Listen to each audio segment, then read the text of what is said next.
নমস্কাৰ বন্ধু বান্ধৱীসকল আপোনালোকক আকৌ স্বাগতম জনাইছোঁ আমাৰ এই নতুন চেনেলটিলৈ। বন্ধু বান্ধৱীসকল যোৱাবাৰৰ প্ৰশ্ন আছিল অসমৰ ৰাজ্যিক গছৰ নাম কি?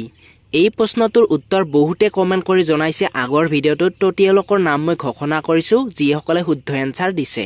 প্ৰথমতে আছে জিতুমণি নাথ, দেৱাব্ৰত বৈশ্য, পৰেশ বৰা, নেকিবুল হুছেইন, চিৰঞ্জিত SD আৰু চুলতানা বেগমে। শুদ্ধ উত্তৰ দিয়াসকলক আন্তৰিক অভিনন্দন জ্ঞাপন কৰিলোঁ। আজিৰ এই ভিডিঅ'টোত থাকিব আপোনালোকলৈ এটা প্ৰশ্ন। সেই প্ৰশ্নটোৰ উত্তৰ যিসকলে এই ভিডিঅ'টোত কমেণ্ট কৰি জনাব তেওঁলোকৰ নাম মই অহা ভিডিঅ'টোত উল্লেখ কৰি দিম। আৰু আজিৰ প্ৰথমটো প্ৰশ্ন হৈছে মাটিৰ বৰণ কিয় ৰঙা হয়? ইয়াতে অপশ্যন দিয়া আছে সূৰ্যৰ পোহৰৰ বাবে, দ্বিতীয়তে দিয়া আছে আইৰণ থকাৰ বাবে আৰু একেবাৰে শেষত দিয়া আছে বতাহৰ কাৰণে। এই প্ৰশ্নবোৰৰ যদি উত্তৰবোৰ জানে আপোনালোকে কমেণ্ট কৰি নিশ্চয় জনাব। আৰু ইয়াৰে শুদ্ধ এনচাৰটো চাব গ'লে অপশ্যন নাম্বাৰ খ, আইৰণ থকাৰ বাবে মাটিৰ বৰণ ৰঙা হয়। ২ নম্বৰ প্ৰশ্নটো চোৱাৰ আগতে আপোনালোকে আমাৰ এই ভিডিঅ'টো এটা ডাঙৰকৈ লাইক কৰি দিব। ২ নম্বৰ প্ৰশ্নটো হৈছে অগ্নি নিৰ্বাপক যন্ত্ৰত কি গেছ ব্যৱহাৰ কৰা হয়? প্ৰথম দিয়া আছে কাৰ্বন ডাই অক্সাইড, দ্বিতীয়তে দিয়া আছে অক্সিজেন আৰু একেবাৰে শেষত দিয়া আছে নাইট্ৰজেন। ইয়াৰে শুদ্ধ এনচাৰটো চাব গ'লে অপশ্যন নাম্বাৰ ক, কাৰ্বন ডাই অক্সাইড। ৩ নম্বৰ প্ৰশ্নটো চোৱাৰ আগতে আপোনালোকে আমাৰ ইউটিউব চেনেলটি ছাবস্ক্ৰাইব কৰিব আৰু এনেকুৱা ধৰণৰ ভিডিঅ'বোৰ ডেইলি পাই থাকিবলৈ বেল নটিফিকেশ্যনটো টিপি থ'ব একেবাৰে নাপাহৰিব। ৩ নম্বৰ প্ৰশ্নটো হৈছে আটাইতকৈ বিষাক্ত গেছবিধৰ নাম কি? প্ৰথমতে দিয়া আছে হাইড্ৰজেন, দ্বিতীয়তে দিয়া আছে কাৰ্বন ডাই অক্সাইড আৰু একেবাৰে শেষত দিয়া আছে কাৰ্বন মন অক্সাইড। ইয়াৰে শুদ্ধ এনচাৰটো চাব গ'লে বন্ধু বান্ধৱীসকল অপশ্যন নাম্বাৰ গ, কাৰ্বন মন অক্সাইড। ৪ নম্বৰ প্ৰশ্নটো হৈছে বন্ধু বান্ধৱীসকল আটাইতকৈ বিষাক্ত মৌলবিধৰ নাম কি?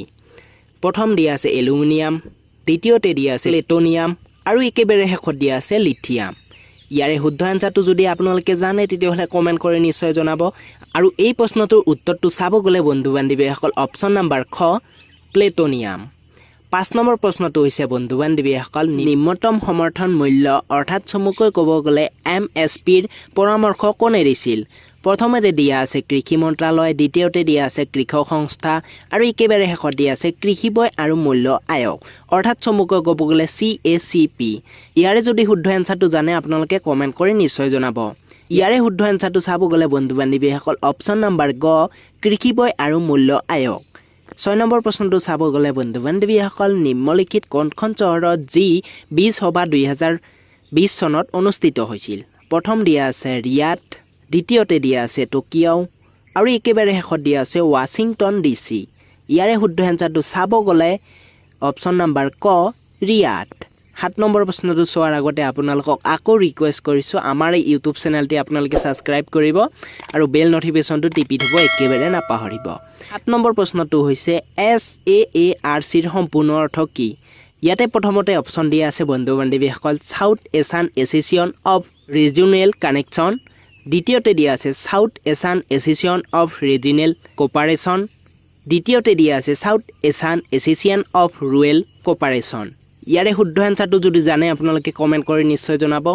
ইয়াৰে শুদ্ধ এনচাৰটো চাব গ'লে অপশ্যন নাম্বাৰ খ, South Asian Association of regional cooperation. ৮ number প্ৰশ্নটো চাব গ'লে বন্ধু বান্ধৱীসকল বৰ্মন ৰাজবংশৰ প্ৰতিষ্ঠাপক কোন আছিল? প্ৰথম দিয়া আছে পুষ্প বৰ্মন, দ্বিতীয়তে দিয়া আছে ভাস্কৰ বৰ্মন আৰু একেবাৰে শেষত দিয়া আছে মহিৰগাং দানাভা। ইয়াৰে শুদ্ধ এনচাৰটো চাব গ'লে অপশ্যন নাম্বাৰ ক, পুষ্প বৰ্মন। ইয়াতে দিয়া আছে ৯ নম্বৰ প্ৰশ্নটো।